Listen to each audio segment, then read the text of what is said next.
Once there were millions and millions of chinchillas like this one, supplying the world with the most beautiful and most valuable of fur. But then something happened, and the world demand for chinchilla could no longer be met. What happened? It was here in South America that the chinchilla once lived. Now none are to be found there. Let's see what history has to say about it.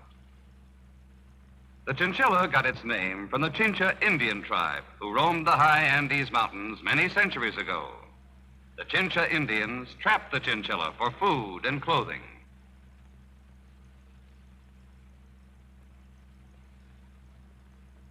But as history tells us, the primitive Chincha Indians were conquered and hunted down to the last man by the mighty Inca nation. With the Chincha Indians out of the way, the Incas claimed the chinchilla as their own. They'd seen the great beauty of the chinchilla fur and immediately decreed that henceforth it should be worn only by Inca royalty.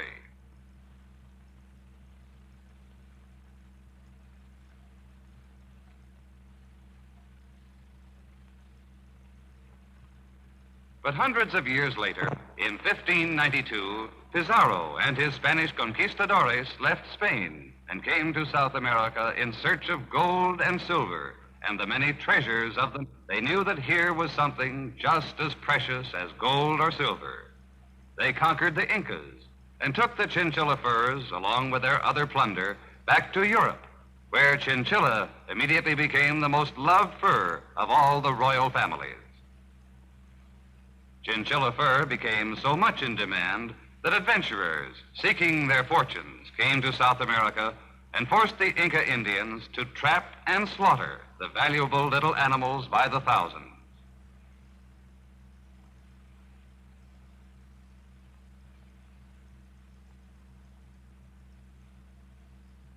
The chinchilla ran for his life, but by the early 1900s, the little fellows had become almost extinct.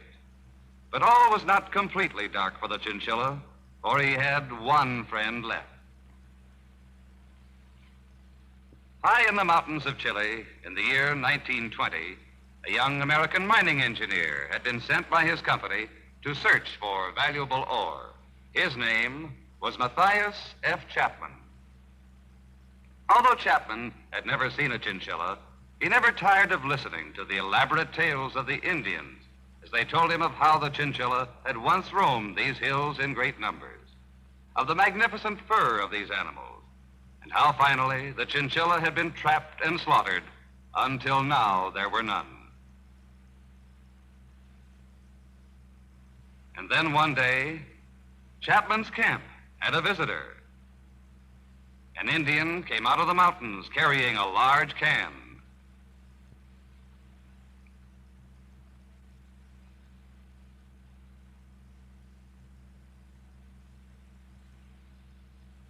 Chapman's Indian helpers went to greet him and to see what he had brought. Imagine their surprise on seeing a chinchilla. None had been seen in many years. When Chapman saw the animal, he knew instantly that Domingo's stories of the beauty of the chinchilla had not been exaggerated. Then he noticed the little animal needed water, but when he mentioned it, the Indian said no. Chapman, thinking the Indian misunderstood, went after his canteen. But the Indian stood firm. No water. The Indians believed that the chinchillas lived without water, would die if they drank it.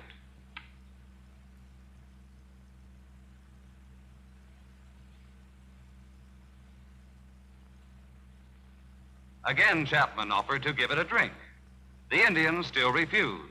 But would Chapman like to buy the animal? Then he could do as he pleased.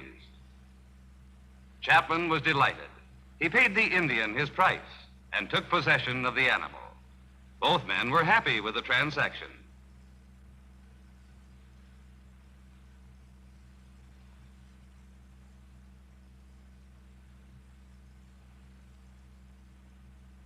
And now the chinchilla could have some water.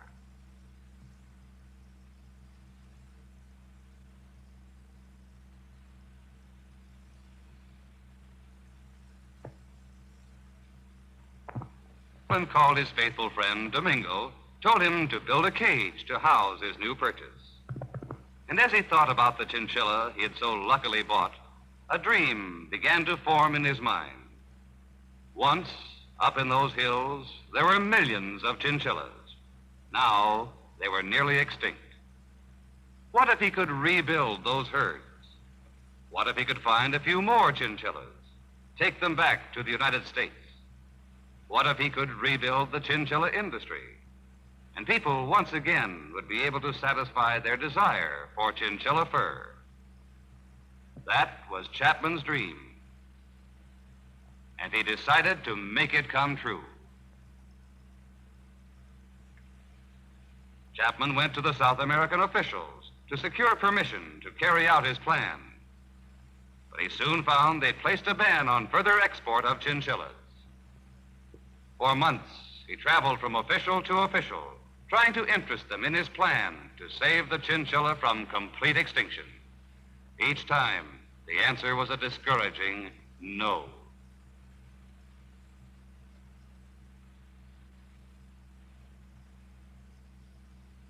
But Chapman was not a man who was easily defeated. In spite of months of discouragement, he continued his efforts. Finally, his courage and determination were rewarded.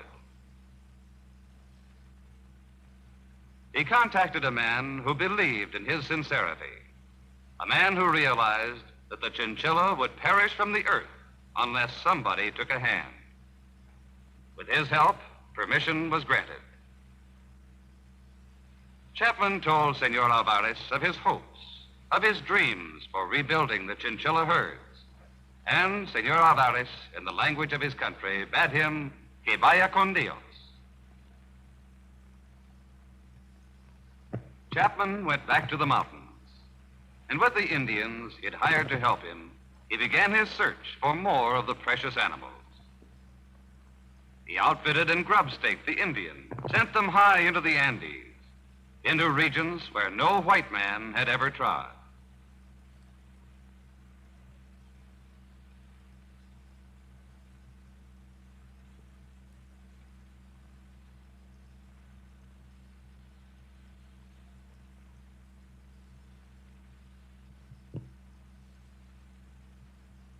Weeks later, they would come back, tired, disappointed, and unsuccessful.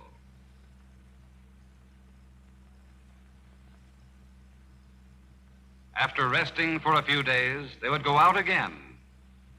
But their lack of success was heartbreaking. After months of effort, they had found only 2 chinchillas. The months stretched into years. 1 year, 2 years, 3 years. But 2 male chinchillas were the only occupants of the cage Domingo had built 3 years before. Finally, on one of the many expeditions, Trini, one of the faithful Indians, stumbled upon perhaps the last remaining colony of chinchillas in South America. There were 9 of them. 9, all in one little colony. Imagine it. Imagine finding the one remaining colony of chinchillas in all the vast South American continent. Trini was able to capture them all,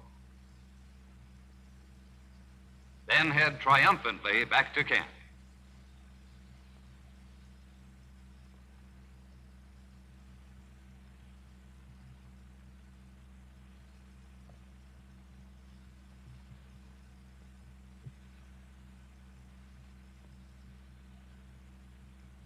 Matthias F. Chapman was a happy man. After 3 years of persistent effort, his dream was taking shape. Now he could take his little herd back to the United States.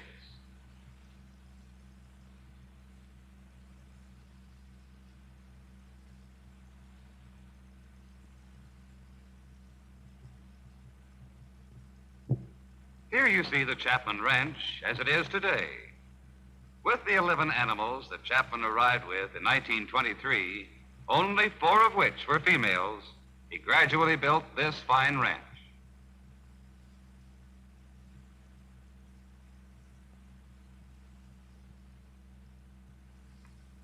Thanks to Matthias F. Chapman's faith and perseverance, the chinchilla has not become extinct, not just a memory. People in all walks of life heard of Chapman. They went to him, purchased animals, and soon the chinchilla industry was reborn. Ranches slowly spread all over the country, in California, Maine, Texas, in Alabama. Let's take a look at a ranch that started in 1946. Clem started with 6 high-quality chinchillas while he was still working at an aircraft factory. Since that time, his ranch has produced nearly $200,000 worth of fine breeding stock. Ed here is one of the 2 full-time employees working on the ranch. Since Clem's crop of babies are sold out a year ahead of time, he devotes a great deal of time to furthering the best interests of the chinchilla industry. This is one of the model ranches of the chinchilla industry. Here is the monogamous breeding unit. The male and female are mated when they are 4 or 5 months old and live together as man and wife for the rest of their lifetime. They often give birth to their first litter before they're a year old and continue having babies well into old age. These babies are only 2 weeks old. Babies are born fully furred with eyes open and scamper around within a few minutes after birth. Incidentally, these parents are 9 years old.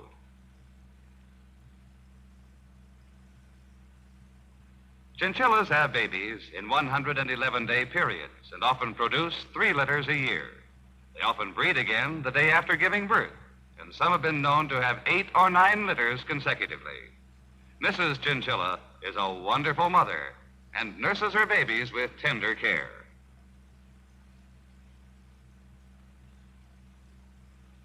Chinchillas love to play. Here's a frisky rascal burning up the road on an exercise wheel.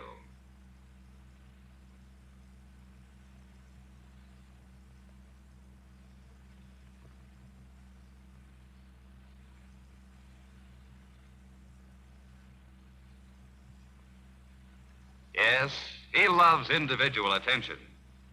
For this reason, the choice chinchilla of the future will undoubtedly come from the small ranches rather than from mass breeding farms where individual attention is not possible. Best of all, they love to perform for their owners and will continue as long as they get attention.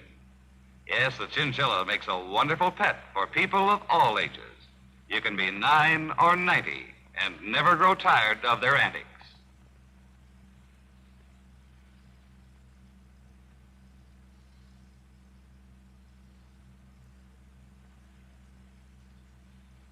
Let's examine one of these little creatures closely and see what makes them so valuable. Notice when Jerry blows into its fur. The fur of this animal is made up of 3 different colors. Next to the skin, the fur is a deep slate blue. Above that is a white bar about 1/8 of an inch wide. The white is capped with a bluish gray, and it is this combination, this triple tone, that enables the furrier to create the lustrous blue-gray effect that gives the chinchilla its outstanding beauty. Incidentally, that's another reason why it's so valuable. Chinchilla fur cannot be imitated. Another remarkable quality about chinchilla fur is its texture.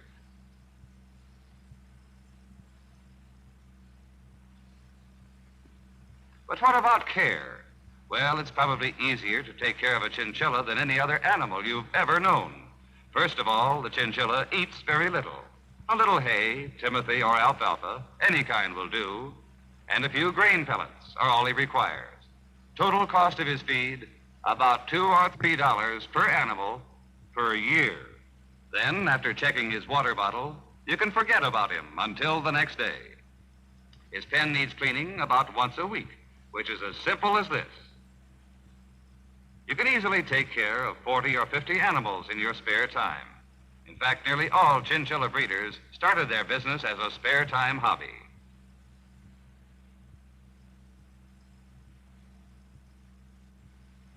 One reason for this is that the chinchilla is probably the cleanest animal in the world. He has absolutely no odor and makes practically no noise, and so he can be raised wherever you happen to live, either in the country or in the city. On this residential street, a young couple have started their chinchilla ranch in their patio. He's never had so much fun with any hobby. Jack and his wife consider this an investment in future security.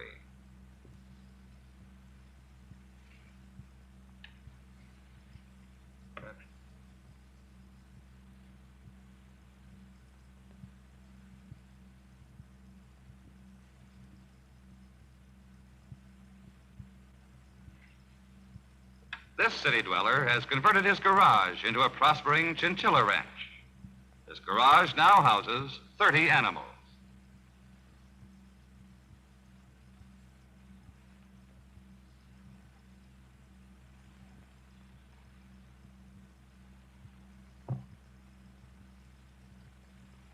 And oh yes, here's an important piece of equipment, the dust bath. That container is filled with a fine, dusty sand, and the animal, by rolling in it, removes all moisture and oil from its fur, keeping it clean and fluffy. He takes this daily bath with as much regularity as you brush your teeth. He enjoys it, too. Well, you've seen about all the equipment you need.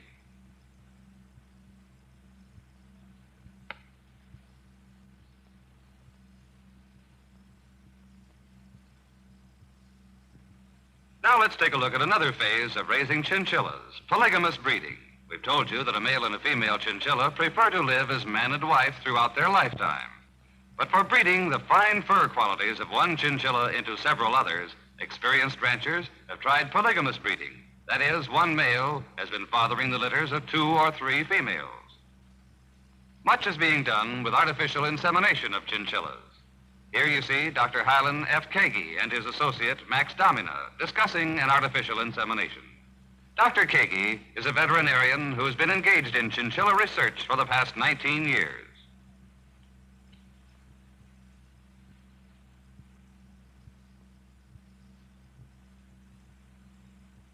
This handsome chinchilla is the result of 6 years of selective breeding. He is a champion sire as well as a champion chinchilla. Chinchilla fur makes a flattering trim for dresses. Notice the collar the young lady is wearing. Isn't that beautiful? One reason chinchilla fur is so effective for garment trim is because of its light weight and softness. It will not pull or wrinkle the flimsiest material. This chinchilla and his offspring have won over 100 trophies and ribbons at chinchilla shows throughout the country for fur of unusually high quality.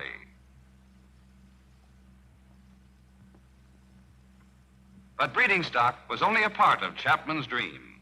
The day he was really looking forward to was the day when commercial pelting would be a reality. When the chinchilla population has been increased sufficiently, ranchers will add pelting to their activities and thus add a new source of profit. It is in pelting cages like these where the animal's fur is brought to tip-top primeness. Pelts are sent. In any story of chinchillas, the name of Willard H. George is important. One of the nation's most prominent furriers, he is a man who has unsparingly devoted his time, his money, and his faith to the chinchilla industry. The demand for beautiful pelts, such as those you see Mr. George appraising, is enormous. But that demand cannot be met until many more thousands of far-sighted individuals join the ranchers who are raising high-quality breeding stock that will provide the pelts needed by great fur artists like Willard H. George.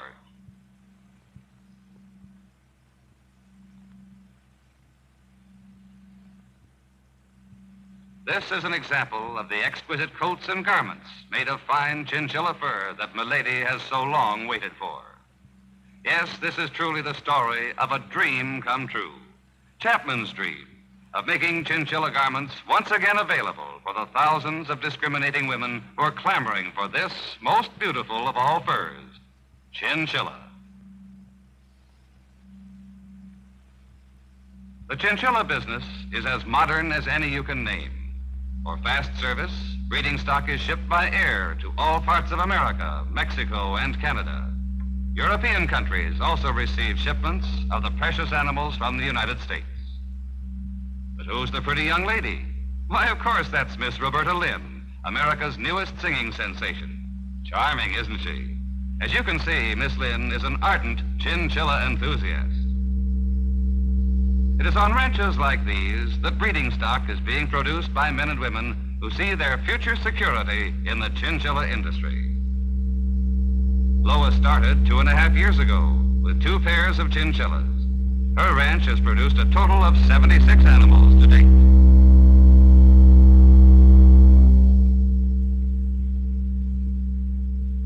This is the Cowles Ranch. The Cowles Ranch is typical of the chinchilla success story. Leo Cowles was a barber. He is now retired from his shop to devote full time to his flourishing chinchilla business. His daughter Pat is a partner in the enterprise and Chinchilla Princess of 1953. The Fillmores, George, Flo, and young Denny, have raised chinchillas for the past 3 years. George prefers to sell his chinchillas on the wholesale market. In the past 2 years, the Fillmores have taken in $11,000 in cash on the sale of their breeding stock. Do you wonder why the Fillmores are enthusiastic about the chinchilla business?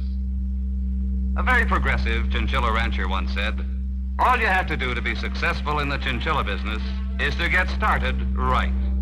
And that's wonderful advice. So what about you? When are you going to get in on this fascinating and highly profitable business?